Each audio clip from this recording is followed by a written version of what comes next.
आप देख रहे हैं सम्राट Bharat news channel SBN news 24 Madhya Pradesh Chhattisgarh.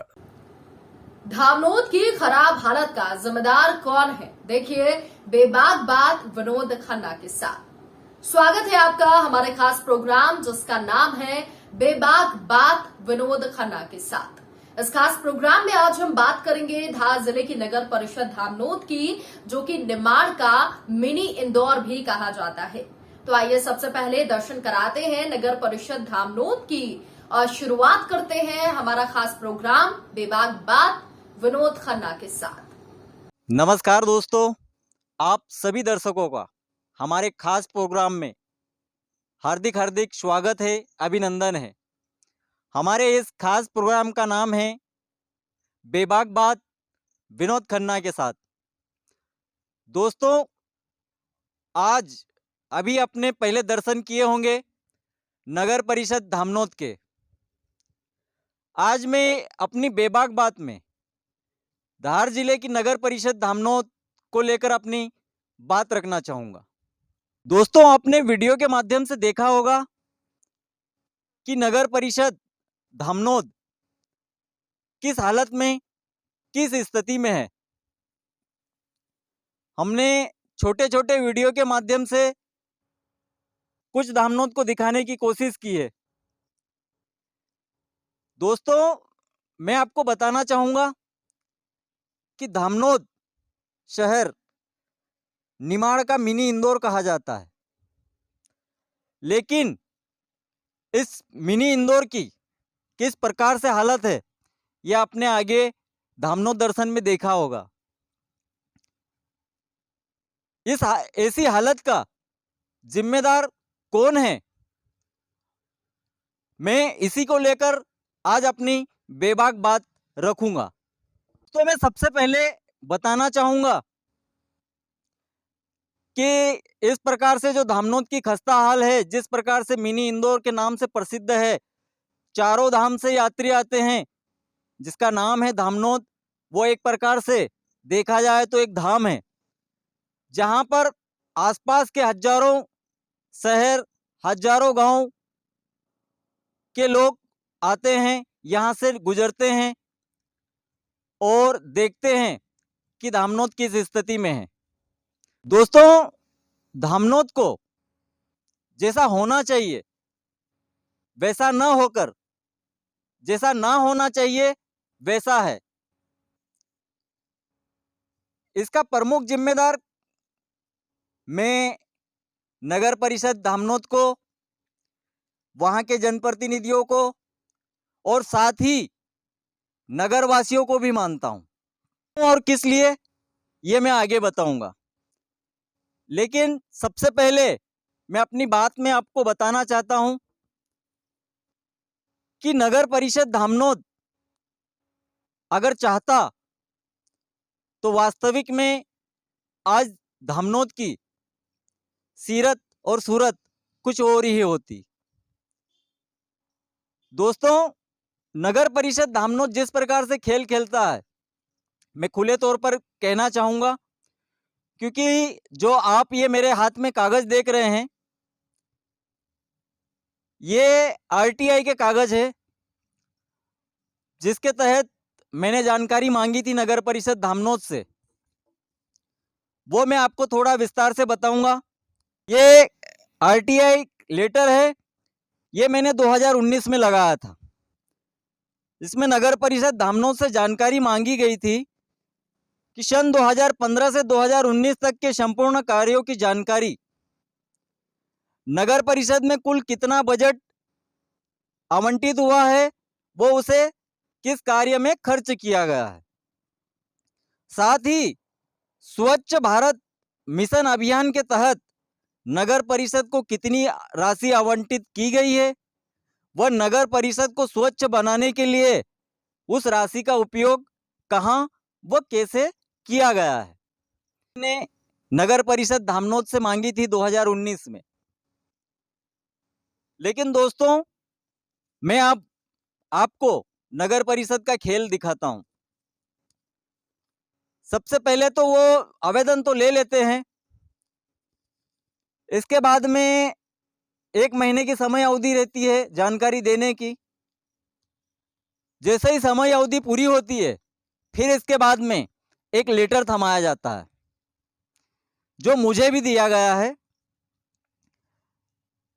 इस लेटर के माध्यम से उन्होंने वापस जवाब के तौर पर यह कहा कि आपने सन 2015 से 2019 तक के संपूर्ण कार्यों की जानकारी, नगर में कुल कितना बजट किस कार्य के लिए आया, पूर्ण अपूर्ण समस्त कार्यों की जानकारी एवं स्वच्छ भारत अभियान के तहत नगर को कितनी राशि आवंटित की गई व नगर को स्वच्छ बनाने के लिए उस राशि का उपयोग कहां और कैसे किया गया। उपरोक्त, अब उनका जवाब सुनिए। उपरोक्त अनुसार आपके द्वारा बिंदु क्रमांक 1 में विस्तृत स्वरूप की जानकारी चाही गई है, जो कि सूचना अधिकार अधिनियम 2005 के अंतर्गत दी जाना संभव नहीं है। ये उनका सबसे पहले इसका जवाब। 2 का जवाब उनके के अनुसार जानकारी किस वर्ष की चाही गई, यह स्पष्ट नहीं किया गया है। बिंदु क्रमांक 3 का जवाब दिया के अनुसार जानकारी किस वर्ष की चाही गई, इसमें भी वही बताया गया है, स्पष्ट नहीं किया गया है। अतः आपको सूचित किया जाता है कि आपके द्वारा चाही गई बिंदु क्रमांक 1 से 3 तक की विस्तृत स्वरूप की ना होकर स्पष्ट नहीं होने से जानकारी दी जाना संभव नहीं है। यह जवाब नगर परिषद धामनोद ने दिया। दोस्तों, अब मैं आपको खेल दिखाना चाहता हूं। सबसे पहले मैं इन्हीं को और आप धामनोद नगर वासियों के साथ ही देशवासियों को भी बताना चाहता हूं कि आरटीआई के कौन से एक्ट के तहत इन्होंने मुझे ये जवाब दिया। मैंने वो मांगा, मैं सीएमओ के पास में भी गया था, उनसे भी जानकारी लेनी चाहिए थी, लेकिन वो उन पे थोपते, वो उनके ऊपर थोपते। लेकिन जिनका जो सूचना के अधिकार नियम के अनुसार है, जिनको जानकारी देना है, वो सुनील जी थे आवक जावक में, उनके माध्यम से ये जानकारी दी गई। लेकिन जब उनको प्रेशर के तौर पर पूछा गया कि आपने इस प्रकार से घटिया जवाब क्यों दिया, तो उन्होंने कहा कि ये आप जाकर सीएमओ साहब से पूछ सकते हो। लेकिन उन्होंने जवाब देने की बजाय टाल मटोल करने की कोशिश की थी। समझ गया कि वाकई में नगर परिषद धामनोद लूट रही है, बर्बाद हो रही है। यहां पर जो योजनाएं आ रही है वो सिर्फ कागजों पे पूर्ण हो रही है। ये मैं नहीं कह रहा हूं, ये जिस प्रकार से जवाब दिया गया, अगर ये वास्तविक में सत्य रहते और नगर परिषद धामनोद अपना काम क्लियर तरीके से करती, तो इस प्रकार के बहाने बनाने की बजाय जानकारी जेब में लेकर घूमती और जो मांगता उसे जानकारी दे देती।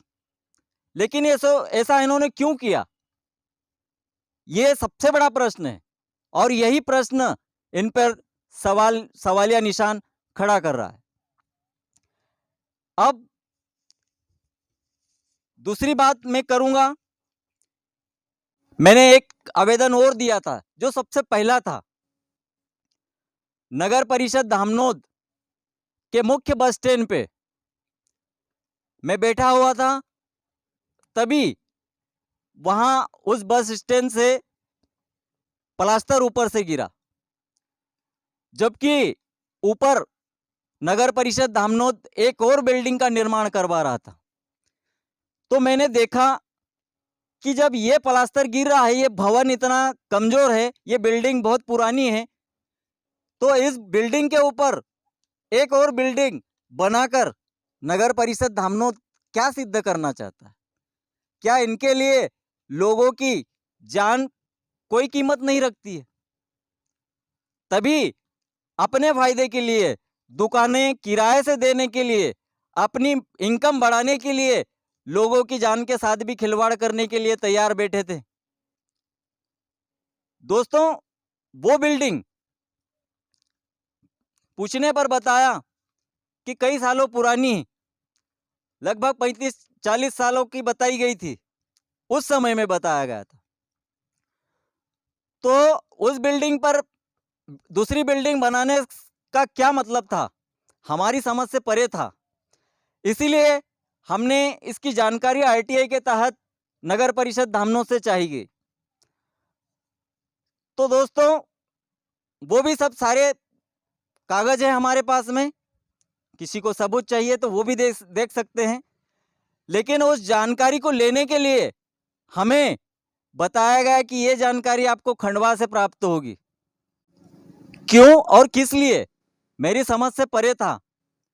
क्योंकि काम आप करवा रहे हो, इंजीनियर आपके पास भी है, नगर परिषद में जो इंजीनियर है वो भी देखते होंगे कि बिल्डिंग इतनी पुरानी है, इसको बनाने से, इसके ऊपर बनाने से कोई मतलब नहीं रहेगा। और जबकि नगर परिषद धामनोद अच्छी तरीके से जानता है कि बस स्टैंड धामनोद बहुत बड़ा बस स्टैंड है, यहाँ पर हजारों बसें आवागमन करती है, हजारों यात्री उस यात्री प्रतीक्षालय में बैठते हैं।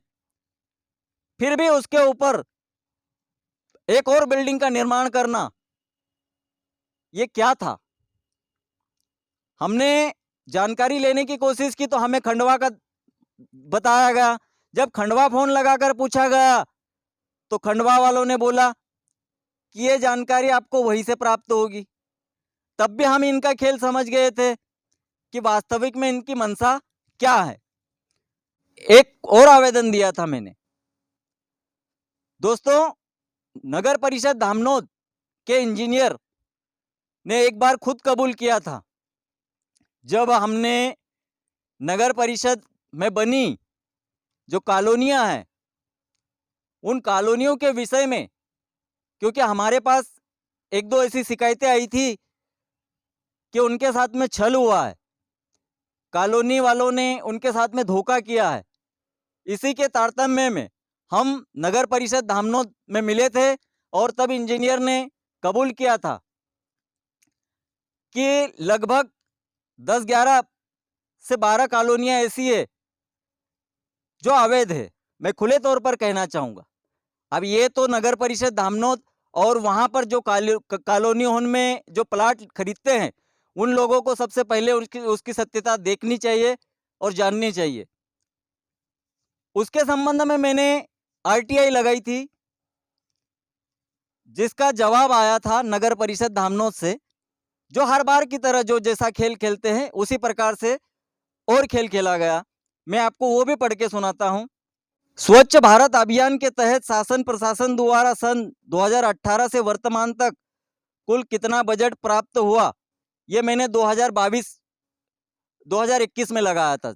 माफी चाहूंगा, 2021 की बात है, 2019 में नहीं दी थी। 2021 में एक बार फिर लगा के कोशिश की थी कि आप अलग अलग तरीके से मांगता हूं, जो इनके नियम जो गलत सलत बता रहे और बताते हैं कि ये जानकारी देने योग्य नहीं है, इसीलिए मैंने अलग से वापस जानकारी मांगी थी। इसमें कितना बजट प्राप्त हुआ, उसे किस कार्य के लिए कहाँ खर्च किया गया, संबंधित सभी कागजों के प्रमाणित दस्तावेज की छाया पर थी।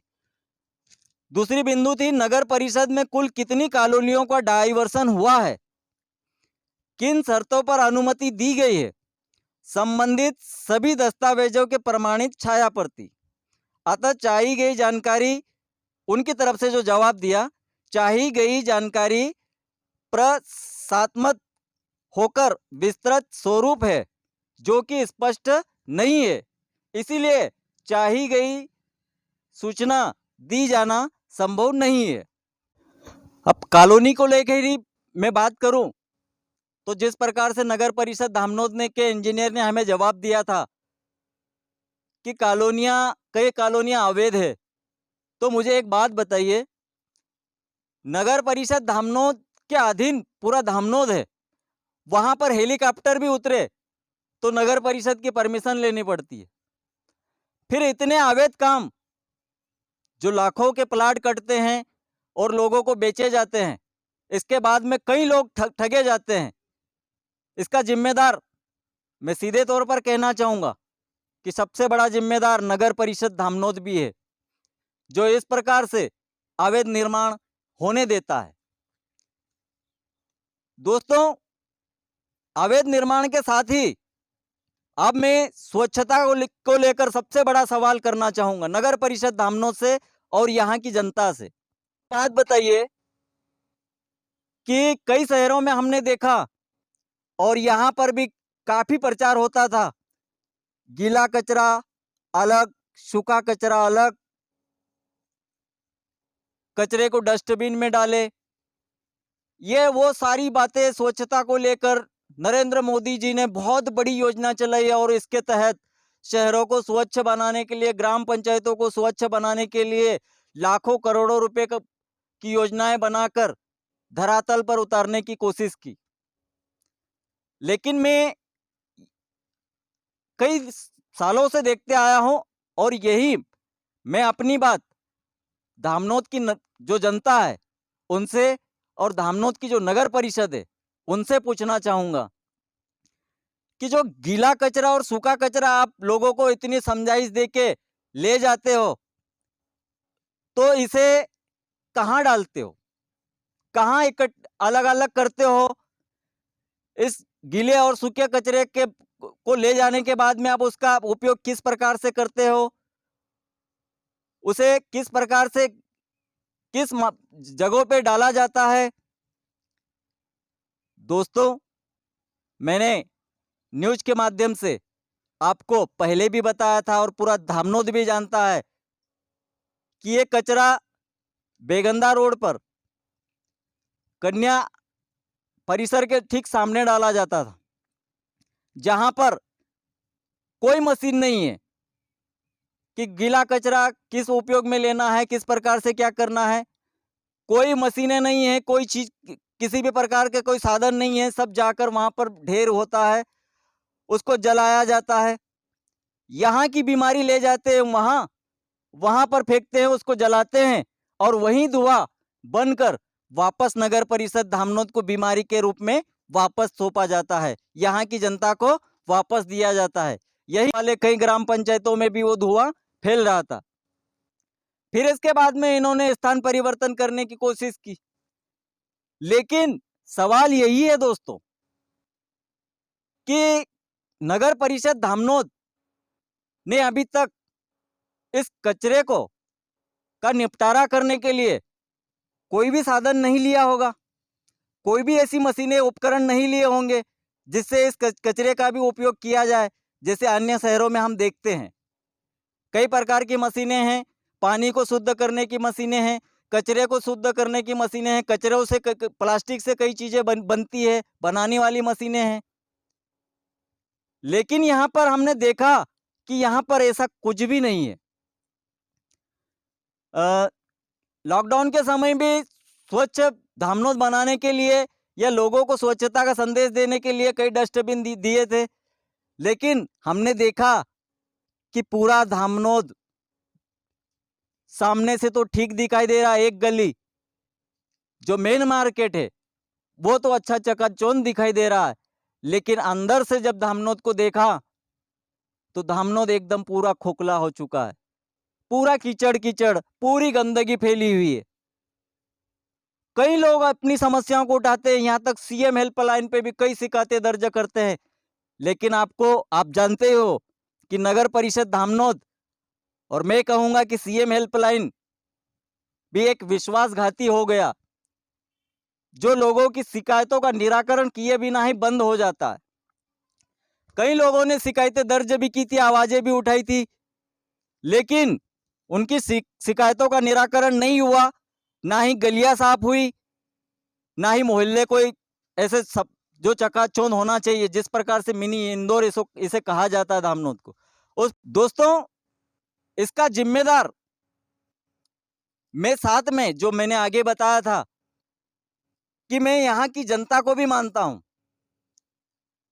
देखा जाए तो जनता जिम्मेदार इसलिए है क्योंकि जनता चुपचाप सहन कर रही है, चुपचाप देख रही है, सब कुछ हो रहा है उसकी आंखों के सामने, सब लूटा जा रहा है, फिर भी चुपचाप देख रही है।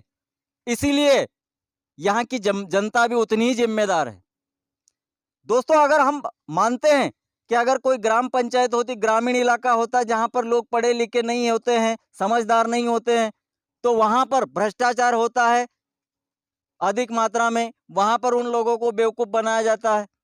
लेकिन नगर परिषद धामनोद में कितने बुद्धिजीवी है, कितने लोग शिक्षित है, कितने लोग ऐसे हैं जो सारी जानकारियां रखते हैं। इसके बावजूद भी नगर परिषद धामनोद की इस तरीके से हाल बेहाल होना बड़ी ही शर्म की बात है।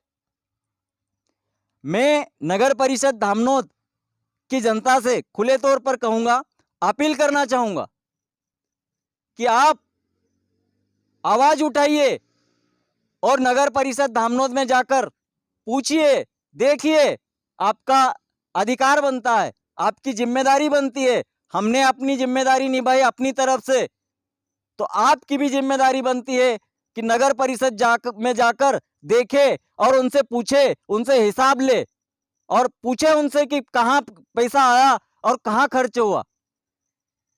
कई अफवाहें फैलती है, कई लोग बताते हैं, कई प्रकार से आंदोलन भी होते हैं, कई वो भी अपनी मांगों को लेकर धरना देते हैं, लेकिन नतीजा क्या निकलता है वही मैं कहना चाहता हूं कि एक व्यक्ति परिवर्तन नहीं कर सकता है, सबको मिलकर लड़ना पड़ेगा, सबको मिलकर आवाज उठानी पड़ेगी, सबको जागना पड़ेगा। क्योंकि धामनोद किसी एक का नहीं है, ये शहर किसी एक का नहीं है, हम सबका है।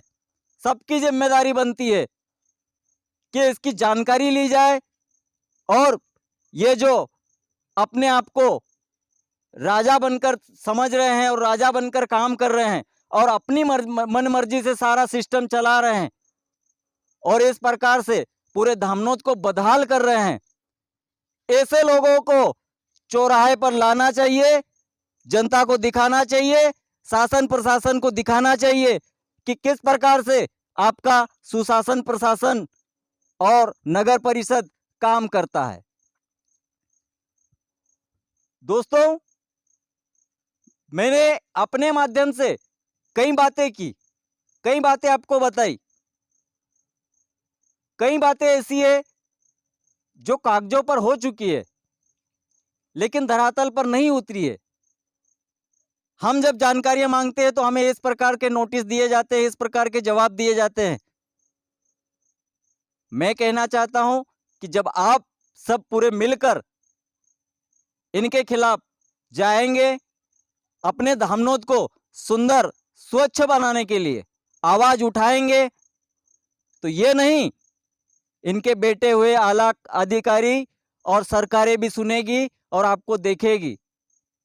और वास्तविक में जिसे हम धाम कहते हैं, जो धामनोद है, जहां चारों धाम के लोग आते हैं, उस धामनोद को स्वच्छ और सुंदर बनाने में आप सभी लोगों को, सभी नागरवासियों को बीड़ा उठाने के साथ में आप समस्त देशवासियों को, समस्त नगर परिषद धामनोद वासियों को जय हिंद, जय भारत, जय मां प्रकृति।